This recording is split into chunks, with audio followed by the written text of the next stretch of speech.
அன்பார்ந்த உறவுகளே, வணக்கம். இன்று பலரும் நம்மிடம் கேட்கின்ற ஒரு கேள்விக்கான விடையை தேடுவதற்கு தான் இப்பொழுது நாங்கள் இங்கே வந்திருக்கிறோம். அடாது செய்பவர்கள், தீமை செய்பவர்கள் மகிழ்ச்சியாக இருக்கிறார்கள். நாங்கள் எவ்வளவுதான் நன்மை செய்தாலும் எங்களுக்கே தொடர்ந்து துன்பம் வருகின்றது. இது என்ன, இதன் மர்மம் என்ன என்று பலரும் கேட்கின்ற அதே வேளையில் நொந்து கொள்கிறார்கள். இறைவன் இருக்கின்றானா என்று கேட்கிறார்கள். ஆகவே அதற்கான விடையை நாங்கள் ஒரு உணர்வு தேடுவதற்கு முனைவோம் என்றுதான் இப்பொழுது உங்களோடு வந்திருக்கிறேன். உறவுகளே, நம்ம எல்லோருக்கும் தெரியும், கர்ம வினை என்று ஒன்று இருக்கிறது. இந்த கர்மத்தின் பயன் தான் இப்பொழுது நாங்கள் அனுபவித்துக் கொண்டு இருக்கிறோம். அன்பு உறவுகளே, இந்துக்கள் என்பவர்கள் கர்மவினை 3 வகையாக நம்மளை துரத்தி கொண்டே வருகின்றது என்று சொல்கிறார்கள். ஒன்று சஞ்சித கர்மங்கள், அடுத்தது பிரார்த்தம் என்று சொல்கிறார்கள், அடுத்தது ஆகாமியம் என்று சொல்கிறார்கள். இந்த கர்மம் தான், செயல்தான், நல்லது கெட்டது இரண்டுக்கும் ஏற்றபடியே நாங்கள் தொடர்ந்து அனுபவித்துக் கொண்டிருக்கிறோம். சஞ்சித கர்மம் என்பது நாங்கள் முற்பிறவியிலே நாங்கள் செய்த கர்மங்கள். அந்த பிறவியிலே நாங்கள் என்னென்ன செய்தோமோ அதற்கான பலனும் இப்பொழுது அனுபவித்துக் கொண்டிருக்கிறோம். அடுத்தது பிரார்த்தம் என்று சொல்கிறார்கள். பிரார்த்தம் விதி, தலை விதி. இது நமது 7 பரம்பரைக்கு செய்த கர்மத்தின் பலனை நாங்கள் அனுபவிக்கிறோம். எமக்கு பிறகு அடுத்த 7 பிறவிக்கும் அது தொடரும். நமக்கு, நமது பிள்ளைகளுக்கு, பேரப்பிள்ளைகளுக்கு, பிள்ளைகளுக்கு என்று இந்த 7 தொடர்ச்சியாக அவர்கள் சொல்கிறார்கள். அடுத்ததுதான் ஆகாமியம். இப்பொழுது நாங்கள் இந்த பிறவிலை செய்து கொண்டிருக்கின்ற கர்மங்களுக்கான வினை. நாம் செய்யாத முன்னோர்கள் செய்த கர்மங்களுக்காக நாங்கள் செய்கிறோம். நமக்கு இது தெரியாது, நாங்கள் அப்படி செய்யவும் இல்லை. இருந்தாலும் நமது முன்னோர்கள் செய்த பாவத்தை நாங்கள் இப்பொழுது அனுபவித்துக் கொண்டிருக்கிறோம். அதே போல் நாங்கள் முற்பிறப்பிலே செய்து அனுபவிக்கிறோம், இப்பிறப்பிலே செய்து அனுபவித்துக் கொண்டிருக்கிறோம். நமக்கு எல்லோருக்கும் தெரியும், குழந்தைகள் கருவிலே இருக்கின்ற பொழுது கருவிலே அழிகிறார்கள்,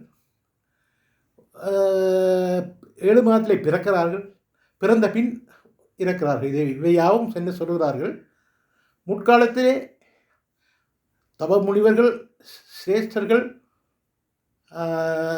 தனது வாழ்க்கையிலே வாழ்ந்து இறுதி கட்டத்திலே தாங்கள் செய்த கர்மவினையாக மரணித்து பின்னர் அந்த குறுகிய காலத்தை கழித்துவிட்டு போவதற்காக இங்கே வந்து அந்த காலம் முடிந்தவர் போகிறார்கள் என்று சொல்கிறார்கள். ஆகவே அது அந்த ஆத்மா புனித ஆத்மாக்கள், அவர்கள் கடனை தீர்த்து விட்டு போ. ஆனால் நமக்குத்தான் அவர்களது பிறக்க வேண்டும் என்று சொன்னால் அது நாங்கள் செய்த பிராப்த வினைகள். அடுத்தது சஞ்சித வினைகள்.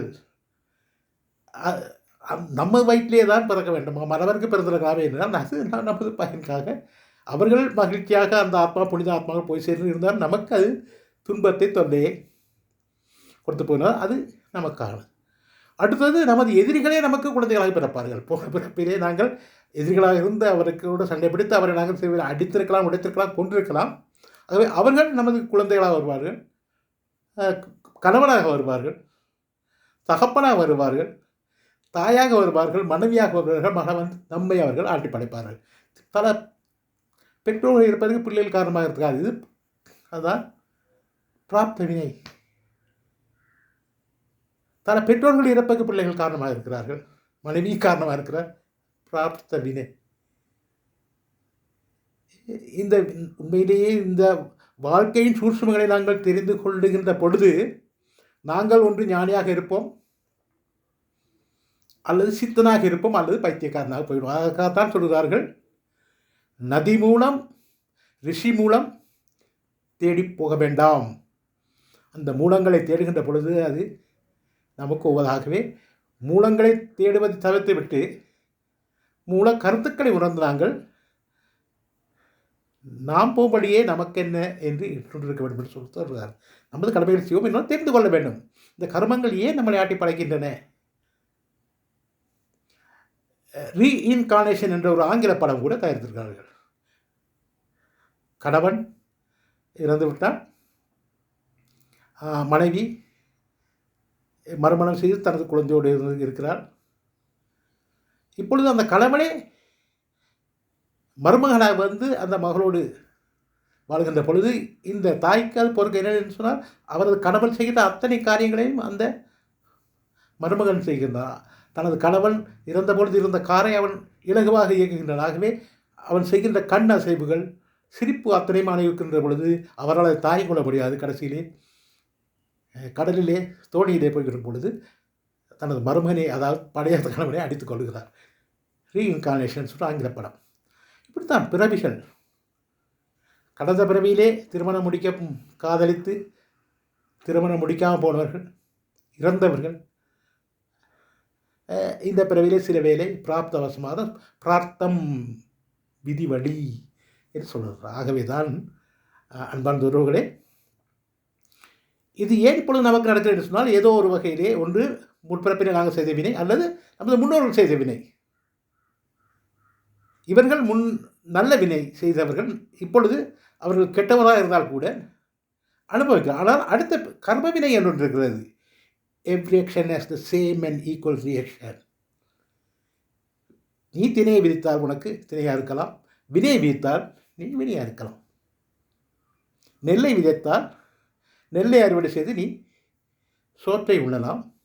நச்சு விதையை விதைத்தால் அந்த நச்சு விதையை அறுவடை செய்து நீ அந்த நச்சினால் நீ அழிந்து போகலாம். அழிவு என்பது அழிவுக்கு காரணமாக இருக்கிறது.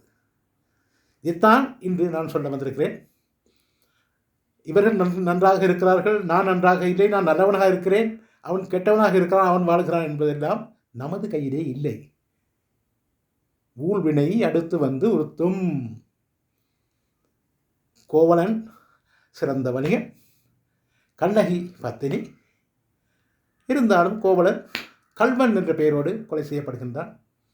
அப்பொழுது கண்ணகி மதுரை மாநகரத்தை எரித்துவிட்டு இறைவனிடம் கேட்கிறான், நான் நல்லவனாக இருந்திருக்கிறேன், எனது கணவன் நல்லவனாக இருக்கிறான், நாங்கள் யாருக்கும் தீங்க செய்யவில்லை, ஏன் இறைவா எவருக்கு நீ தண்டனை கொடுத்தாய்? அப்பொழுதுதான் ஆசிரியர் ஒழிக்கிறது, ஊழ்வினை அடுத்து வந்து உறுத்தும். அதாவது பிராப்த வினைகள் தொடர்ந்து வரும் என்று சொல்கிறார்கள். ஆகவே இவன் நன்றாக இருக்கிறார், நான் நன்றாக இல்லை, அவர் நன்றாக இருக்கிறார், நான் நன்றாக இல்லை என்பதை விடுத்துவிட்டு நாங்கள் செய்கின்ற கர்மங்களுக்கான பலன் நமக்கு கிடைக்கும் என்று கூறி மகிழ்ச்சியாக இருப்போம், சந்தோஷமாக இருப்போம், இருப்பதை கொண்டு சிறப்போடு வாழுவோம். திருப்தி என்பதுதான் வாழ்க்கை. கட்டிலை வாங்குகிறார், கட்டிலே படுக்க முடியாது, பணத்தை வைத்திருக்கார், பணத்தால் வாழ முடியாது. இப்படித்தான் வாழ்க்கை. ஏழைகள் நிம்மதியாக இருக்கிறார்கள், கள்ளர் பயம் இல்லை, திருடர் பயம் இல்லை. ஆகவே இருக்கின்ற வாழ்விலே சந்தோஷமாக இருப்போம். நன்றி, வணக்கம் உறவுகளே.